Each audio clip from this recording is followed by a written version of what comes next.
pass the peas like they used to say. Pass the peas, pass the peas, pass the peas like they used to say.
One, two, two. 1, 2, 2. Yeah? Hi, everybody. My name is Mr. King, and I get to head up this little jazz outfit. And that was Pass the Peas by the JBs, which the JBs was James Brown's band. So it makes kind of sense, the JBs. And anyways, that was our arrangement of Pass the Peas. And I also wanted to mention that we have a name for our group, and we are called the Lost Keys. As sort of the keys in music, we're finding it and stuff, and it's kind of a growth thing, and that's what we're subscribing to and aspiring to as well. So I get to work with these young musicians, and it's absolutely fantastic. And this is an original tune that we had the opportunity to do. It came from some changes that Alex Lopez brought to us, and Kai and everybody put up a melody for us, and we call this DZ.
Hey, welcome to our fall concert in the Quad, everyone.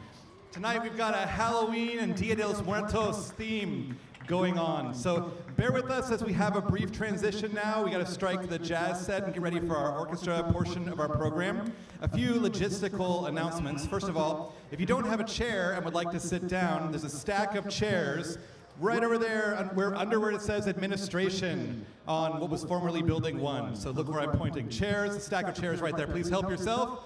You can set them anywhere out there on the field, in the concrete, wherever you want. Secondly, if you didn't know, there are free tacos back there.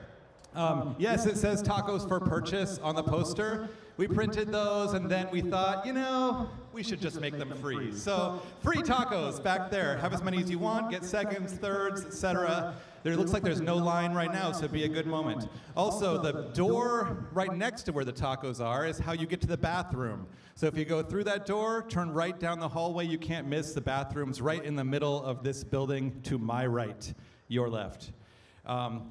Thank you for being here. Give us a couple minutes to make this transition work.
Thank you.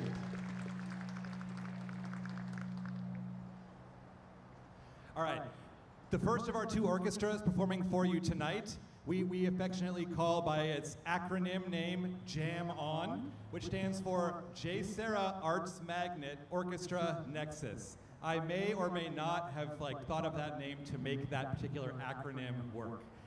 And so we're called Jam On. This is our Arts Magnet students. All of these students are in our symphony orchestra that you hear later tonight, but these are the ones who couldn't get enough orchestra with just one class a day, and so have decided to take 2 orchestra classes.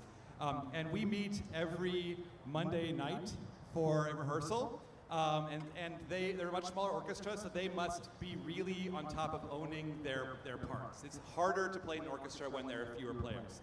All right, to get you in the Halloween spirit, the first piece that we're going to play tonight is called Funeral March of a Marionette.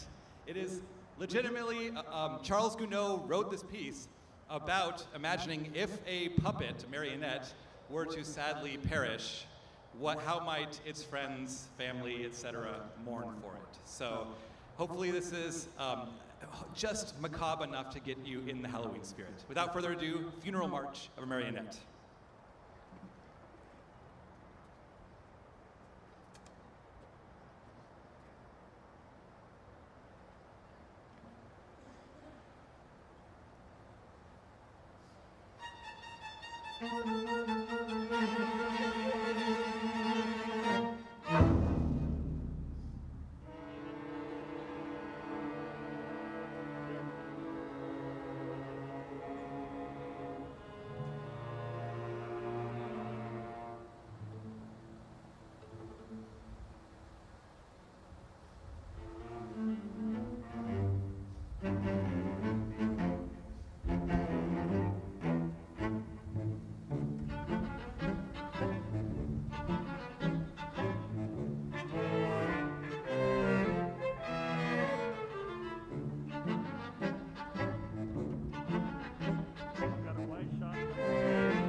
Now, of course, the day after Halloween is November 1st. Some of us around here probably know that as All Saints' Day. In many Latino cultures, including our neighbor to the south, Mexico, this is known as, of course, Dia de los Muertos, when the passed away are celebrated. Family members who are lost, it's a time of remembrance and welcoming them back into our lives. So Pixar made a wonderful movie called Coco about this holiday. And our next piece we're going to play for you is some of the music, the wonderful music from this wonderful film. If you've not seen this film, I highly, highly recommend it, especially this time of year. So here we go, music from Coco.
At this time, I'd like to invite Symphony Orchestra to take the stage for the final act of our program.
That's Ricky Zimmer on the violin solo. And Senior Alex Lopez conducting. Woohoo! We have 3 student directors this year, and all 3 of them will be conducting for you this evening. That was Dance Macabre by Camille Saint-Saëns. It was fun choosing music for this concert. I tried to choose orchestral music from a lot of different time periods. This one is from the early 20th century that we just heard. Ricky, who played the solo, actually takes the top E string of his violin and tunes it down a half step to E flat to give it that creepy, Halloweenish sound in the solo.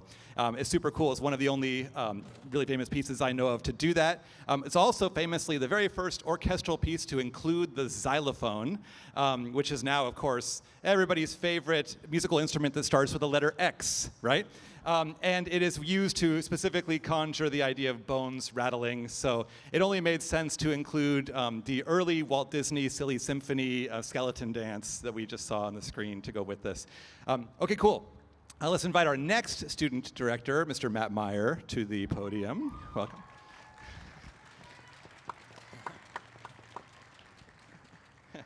And I wanted to just tell you a little bit about this next piece that we're going to play.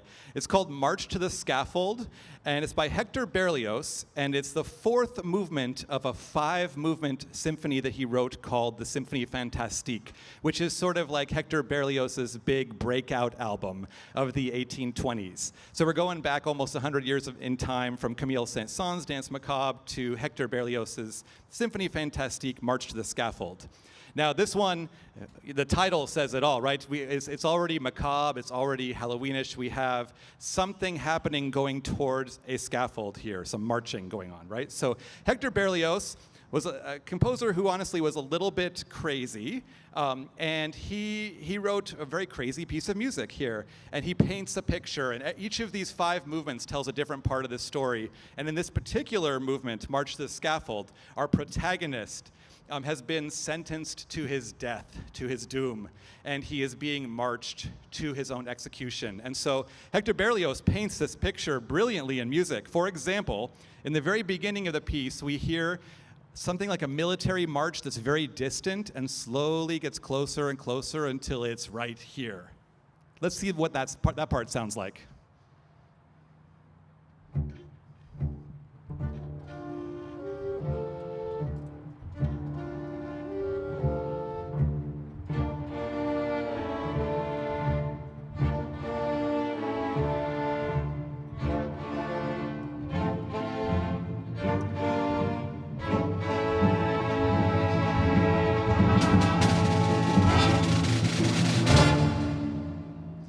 All right, so much later in our story, after much twists and turns and getting closer and closer to the scaffold, the gallows, right?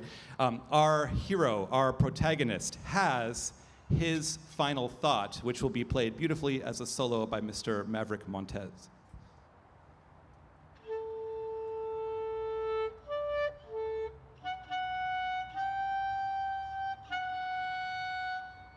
And even before our protagonist can finish his final thought, his doom is complete.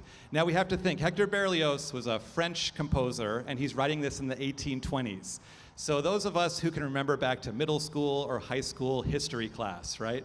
Or like the French Revolution is in the late 1700s. This is only a little bit later, right? And what is the French's favorite way of executing people, be they prisoners or kings, etc.? I don't need to answer the question because you're going to hear it in the music right here.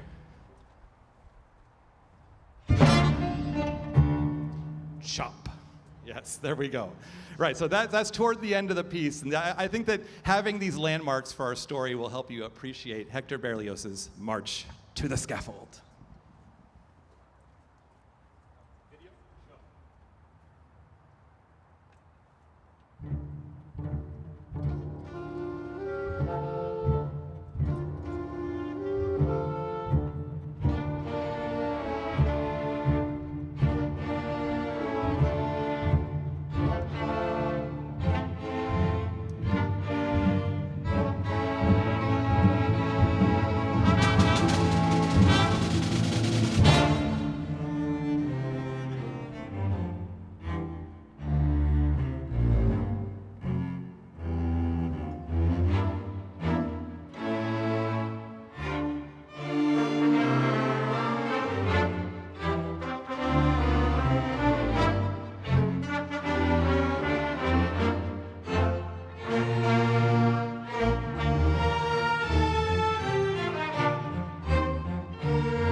you all may not have appreciated what I just appreciated right there, because timing conducting with a live video is an insanely difficult task to do, but it's made all the more difficult when all you have is a slideshow of stills that don't move at all, and you have to figure out how to match. So that was actually the very first time we have ever played this piece with a video that Mr. Meyer conducted it exactly in sync where the music was supposed to go with the video. So good job, Matt.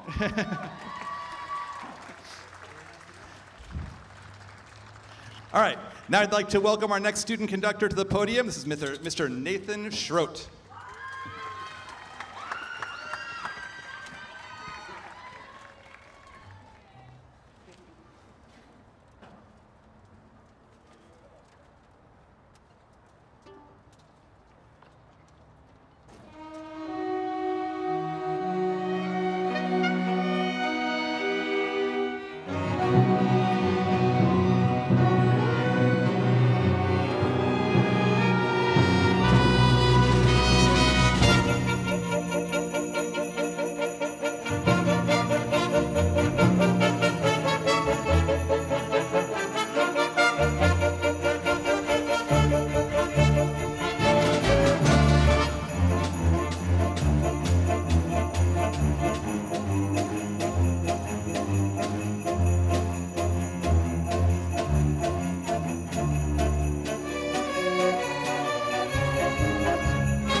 Nice work, Maestro. Also very well synchronized with the film, if I might add. All right.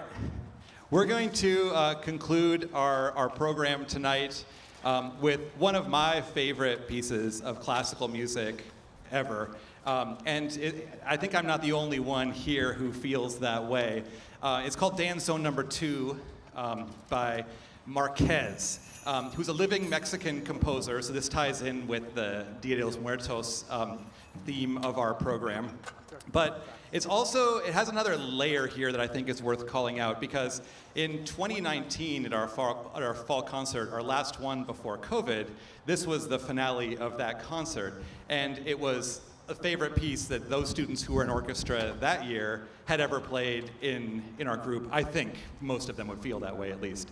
And so bringing this back now, not that we're done with COVID, it's still here, but it feels like a victory playing this piece again to us. And for those of you who weren't in orchestra when we did this last, you are now welcomed into this tradition. For those of you that were, I bet you feel similarly to me, that this is kind of a moment of like, yes, we're bringing this one back. So this is a really, really, really fun piece of music. Okay, before we play it though, I wanted to give a last few couple thank yous. First of all, to our sound team. Thank you, sound team. Our video team, all around. In fact, if you have people who weren't able to come to the concert and want to see it in several days, we should have a link to share with you. We'll send it out to all the students and parents who can pass it around. You can also always search on YouTube for Jserra Orchestra and certainly find this and many, many other past videos that we have made. Also, I wanted to acknowledge my colleague, Travis King, who directs the jazz band and is a super inspiring teacher. Where are you, Travis? I lost you. Way in the back, there he is, Mr. King. And new this year, joining our ranks, is Mr. Philip Triggs. Where are you, Philip? Oh, back here in the bass drum. So Philip is our new assistant orchestra director, and I might add that he's a professional viola player, but tonight, for you all, he has been and will continue to make his percussion debut. So excellent job. He has actually one of the best snare rolls of not only any viola player I know, but of many percussionists too. So I think you have a future in percussion, sir. All right, I know every time I give thank yous, I'm gonna, oh, I know. I almost forgot, but this is the most important. I would like to thank both my students, because you're awesome and you inspire me to come to work every day, and I love you so much. But also their parents and grandparents and siblings, many of whom who have joined us here tonight. Thank you so much for letting me teach your children, and thank you so much for coming to our concert tonight. Here is Danzón Number 2.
Thank you so much for coming to our first concert of the year. We have 4 concerts this year. This is the first of 4. We'll have a Christmas concert, winter showcase where all of our arts departments come out in February, and we'll end the year with another concert on the quad here like we have always done for the last several years.